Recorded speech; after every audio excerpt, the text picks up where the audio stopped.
क्या आपने कभी सोचा है कि इतिहास के पन्नों में ऐसी कौन सी चीजें छुपी हैं जिन्हें आज की साइंस भी एक्सप्लेन नहीं कर पाई? ऐसे रहस्य जो सदियों से अनसुलझे हैं, ऐसी जगहें जहां मौत का साया हमेशा मंडराता रहा है और ऐसी घटनाएं जिन्हें सुनकर आज भी रूह कांप जाती है। आज हम आपको ले जा रहे हैं एक ऐसी जर्नी पर जहां हर कहानी आपके दिल की धड़कन तेज कर देगी। तो तैयार हो जाइए, क्योंकि आज हम बात करने वाले हैं इतिहास की 5 सबसे रहस्यमयी और डरावनी चीजों के बारे में। वीडियो को लास्ट तक जरूर देखिएगा, क्योंकि हर स्टोरी पहले से ज्यादा मिस्टीरियस है। नंबर 1, पेरिस की कैटाकॉम्ब्स। मौत का शहर पेरिस, प्यार का शहर, एफिल टावर, रोमांस। लेकिन क्या आप जानते हैं कि इसी खूबसूरत शहर के 20 मीटर नीचे अंधेरी सुरंगों में 6 मिलियन लोगों की हड्डियां रखी हुई हैं? जी हाँ, आपने सही सुना, 60 लाख इंसानों की कब्र। 18वीं सदी की बात है। पेरिस की आबादी तेजी से बढ़ रही थी और शहर के कब्रिस्तान भरते जा रहे थे। लेस इनोसेंट्स कब्रिस्तान जैसी जगहों में लाशें जमीन से बाहर निकलने लगी थी। बारिश में खून और सड़न की बदबू पूरे शहर में फैल जाती थी। लोग बीमार पड़ने लगे, मौतें होने लगी। 1786 में पेरिस की सरकार ने एक साहसिक फैसला लिया। उन्होंने सभी पुरानी कब्रों को खाली करवाया और लाखों कंकालों को शहर के नीचे बनी पुरानी चूना पत्थर की खानों में स्थानांतरित कर दिया। रात के अंधेरे में गाड़ियों में भरकर हड्डियां लाई जाती थी और फिर व्यवस्थित तरीके से उन्हें दीवारों की तरह सजाया जाता था। आज ये कैटाकॉम्ब्स पेरिस का सबसे डरावना पर्यटन आकर्षण है। जब आप उन अंधेरी नम सुरंगों में चलते हैं तो दोनों तरफ सिर्फ खोपड़ियां और हड्डियां दिखती हैं, मीलों तक। दीवारों पर फ्रेंच में लिखा है, अरेट c'est ici l'empire de la mort, यानी रुको, यहाँ से मौत का साम्राज्य शुरू होता है। लेकिन सबसे डरावनी बात यह है कि कैटाकॉम्ब्स का सिर्फ एक छोटा हिस्सा ही आम लोगों के लिए खुला है। बाकी मीलों लंबी सुरंगें अब भी अनदेखी हैं। कहा जाता है कि लोग इन सुरंगों में घुस जाते हैं और फिर कभी वापस नहीं आते। 1990 के दशक में एक वीडियो कैमरा मिला था जिसमें एक शख्स भागता हुआ दिख रहा था, जैसे कोई उसका पीछा कर रहा हो। वो कैमरा उसने वहीं गिरा दिया और उसका कोई पता नहीं चला। क्या वाकई में वहाँ कुछ है या फिर यह सिर्फ अंधेरे और मौत के डर का खेल है? कोई नहीं जानता। नंबर 2, नाज़का लाइन्स, रेगिस्तान में विशालकाय ड्राइंग्स। अब चलते हैं पेरू के सूखे रेगिस्तान में, जहाँ जमीन पर बनी है ऐसी रहस्यमयी लाइन्स और आकृतियां जिन्हें देखकर आज भी वैज्ञानिक हैरान है। ये है नाज़का लाइन्स और इनका रहस्य 2000 साल पुराना है। कल्पना कीजिए, आप एक हवाई जहाज में बैठे हैं, पेरू के ऊपर से गुजर रहे हैं और अचानक नीचे देखते हैं तो विशालकाय ड्राइंग्स दिखती हैं। एक बंदर जिसकी पूंछ सैकड़ों मीटर लंबी है, एक हमिंगबर्ड इतनी बड़ी कि उसे पूरा देखने के लिए हवाई जहाज से ही नजर आती है, एक मकड़ी, एक कोंडोर, ज्यामितीय पैटर्न। और सबसे अजीब बात, ये सब 1500 से 2000 साल पहले बनाई गई थी, जब इंसान के पास हवाई जहाज नहीं थे। तो फिर सवाल उठता है, जब जमीन से ये ड्राइंग्स दिखती ही नहीं तो नाज़का सभ्यता ने इन्हें बनाया क्यों और कैसे इतनी सटीकता के साथ बनाया बिना ऊपर से देखे? वैज्ञानिकों के पास कई सिद्धांत हैं। कुछ कहते हैं कि ये खगोलीय कैलेंडर थे, तारों और ग्रहों की स्थिति को ट्रैक करने के लिए। कुछ मानते हैं कि ये धार्मिक अनुष्ठानों का हिस्सा थे, शायद बारिश के देवताओं को बुलाने के लिए। नाज़का लोग रेगिस्तान में रहते थे, पानी की कमी उनके लिए जीवन और मृत्यु का सवाल था। लेकिन सबसे विवादास्पद सिद्धांत ये है कि ये एलियंस के लिए संदेश थे। कुछ लोग मानते हैं कि ये लैंडिंग स्ट्रिप्स थे, बाह्य स्थलीय प्राणियों के लिए। सुनने में पागलपन लगता है ना? लेकिन जब आप इन विशाल जियोग्लिफ्स को देखते हैं, पूरी तरह सीधी रेखाएं जो किलोमीटरों तक फैली है, तो आप भी सोचने पर मजबूर हो जाते हैं। 1940 के दशक में जब पहली बार इन लाइंस की खोज हुई तो पुरातत्वविद मारिया रिखे ने अपनी पूरी जिंदगी इन्हें अध्ययन करने में लगा दी। वो रेगिस्तान में रहती थीं, अकेले, सिर्फ इसलिए ताकि इस रहस्य को सुलझा सके। आज भी यूनेस्को विश्व धरोहर स्थल होने के बावजूद नाज़का लाइन्स का असली उद्देश्य एक रहस्य बना हुआ है। शायद हम कभी नहीं जान पाएंगे कि क्यों एक पूरी सभ्यता ने अपना ऊर्जा और संसाधन इन विशालकाय ड्राइंग्स में लगाए, जिन्हें वो खुद कभी पूरी तरह देख भी नहीं सकते थे। नंबर 3, द टाउस हम, वो आवाज जो सुनाई देती है पर मिलती नहीं। अब बात करते हैं एक ऐसी मिस्ट्री की जो आज भी सक्रिय है और जिसने हजारों लोगों की नींद उड़ा रखी है। यह है द टाउस हम। न्यू मैक्सिको के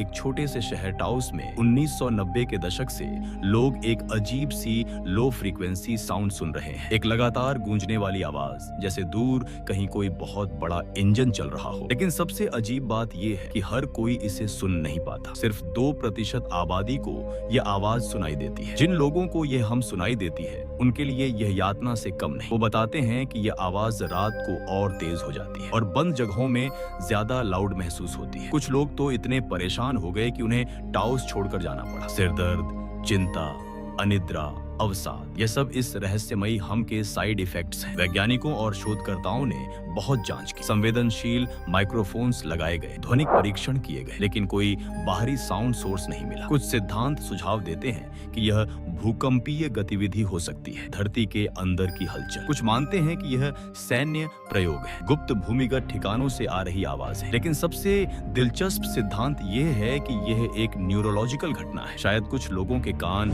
इतने संवेदनशील हैं कि वो इलेक्ट्रोमैग्नेटिक फ्रीक्वेंसीज को ध्वनि के रूप में महसूस करते हैं, जिन्हें आमतौर पर इंसान सुन नहीं सकता। और यह सिर्फ टाउस तक सीमित नहीं है। दुनिया भर में, ब्रिस्टल, इंग्लैंड में, विंडसर, ओंटारियो में और कई जगहों पर लोग ऐसी ही गूंजती आवाजों की रिपोर्ट कर रहे हैं। इसे दी हम कहा जाता है और यह एक वैश्विक मिस्ट्री बन चुकी है। क्या यह सच में एक आवाज है या फिर यह कुछ और है जो हम अभी तक समझ नहीं पाए? जो लोग इसे सुनते हैं उनके लिए यह बिल्कुल वास्तविक है, और जब तक विज्ञान इसे समझा नहीं पाता तब तक यह मिस्ट्री बनी रहेगी और लोगों को परेशान करती रहेगी। नंबर 4, फ्लाइट 19, बरमूडा ट्रायंगल की सबसे बड़ी मिस्ट्री। 5 दिसंबर 1945 दोपहर के 2 बजे फ्लोरिडा के Fort Lauderdale naval air station से 5 TBM Avenger torpedo bombers take off करते हैं। यह एक रूटीन ट्रेनिंग मिशन है, फ्लाइट 19 के नाम से। 14 अनुभवी एयरमैन हैं इन प्लेन्स में। सब कुछ सामान्य है, लेकिन अगले कुछ घंटों में जो होता है वो इतिहास की सबसे बड़ी एविएशन मिस्ट्रीज में से एक बन जाता है। शाम के 3:45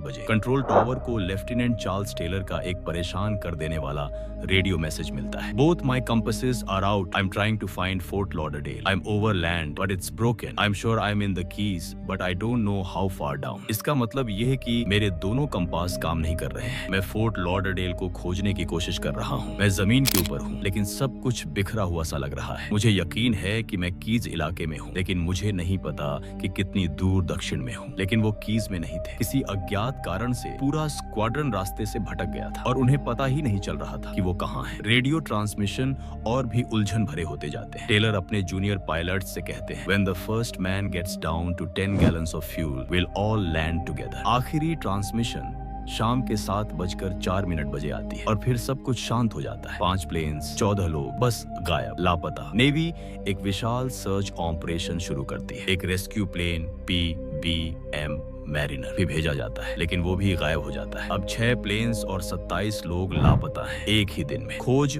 5 दिन तक चलती है। 300 से ज्यादा प्लेन्स और जहाज 2,50,000 स्क्वायर माइल्स कवर करते हैं, लेकिन कुछ नहीं मिलता। कोई मलबा नहीं, कोई अवशेष नहीं, कोई तेल का निशान नहीं, बस खत। ये घटना बरमूडा ट्रायंगल की कहानी को और भी मजबूत कर देती है। अटलांटिक महासागर का वो त्रिकोणीय इलाका जहां जहाज और प्लेन्स रहस्यमय तरीके से गायब हो जाते हैं। कुछ लोग मानते हैं कि वहां मैग्नेटिक अनोमलीज है जो कंपास को गड़बड़ा देती है। कुछ सिद्धांत एलियंस की बात करते हैं, पानी के नीचे पोर्टल्स की बात करते हैं, लेकिन सच शायद कहीं बीच में है। विशेषज्ञ मानते हैं कि खराब मौसम, मानवीय गलती और मैकेनिकल फेलियोर का संयोजन हो सकता है, लेकिन फिर भी 6 प्लेन्स का एक साथ बिना किसी निशान के गायब हो जाना, यह सवाल आज भी अनुत्तरित है। फ्लाइट 19 के परिवारों को कभी संतोषजनक जवाब नहीं मिला। वो आज भी नहीं जानते कि उनके अपनों के साथ आखिर हुआ क्या, और शायद कभी नहीं जान पाएंगे। नंबर 5, मोहनजोदड़ो की रहस्यमयी तबाही। और अब आते हैं अपनी ही इतिहास पर। सिंधु घाटी सभ्यता 4500 साल पुरानी, दुनिया की सबसे उन्नत सभ्यताओं में से एक और उसके सबसे बड़े शहरों में से एक था मोहनजोदड़ो। आज के पाकिस्तान के सिंध प्रांत में स्थित यह शहर अपने समय का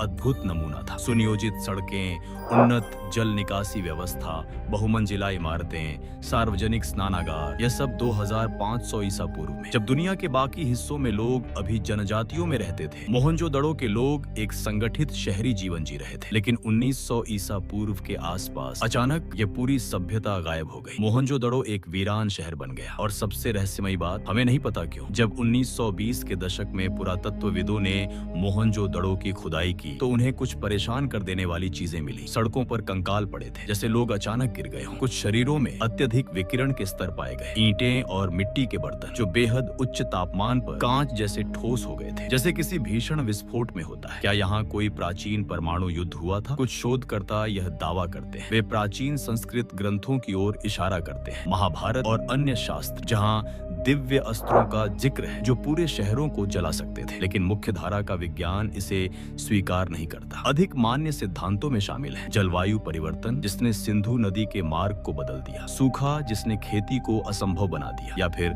आक्रमण। फिर भी कुछ सवाल अनुत्तरित रहते हैं। अगर यह एक धीरे धीरे होने वाला पतन था तो लोगों ने शहर को व्यवस्थित रूप से क्यों नहीं छोड़ा? उन्होंने अपना सामान क्यों नहीं साथ लिया? और वे कंकाल जो सड़कों पर बिखरे पड़े थे, वे क्या कहानी बताते हैं? मोहनजोदड़ो का अर्थ है मृतकों का टीला, और शायद ये नाम बिल्कुल सही है। यह शहर आज भी चुप खड़ा है, अपने रहस्यों को समेटे हुए, हमें याद दिलाते हुए कि कितनी भी उन्नत हो, कोई भी सभ्यता रातों रात मिट सकती है। दोस्तों, यह थी इतिहास की 5 सबसे रहस्यमयी और डरावनी चीजें। हर कहानी हमें एक बात सिखाती है, इस दुनिया में अभी भी बहुत कुछ है जो हम नहीं जानते। मिस्ट्री और अननोन का डर ही तो इंसान को एक्सप्लोर करने पर मजबूर करता है। अगर आपको यह वीडियो पसंद आया हो तो लाइक करना मत भूलिएगा, चैनल को सब्सक्राइब कीजिए और बेल आइकॉन को प्रेस कीजिए ताकि ऐसी और मिस्टीरियस कहानियां आपको मिलती रहे। तब तक के लिए स्टे क्यूरियस, स्टे मिस्टीरियस।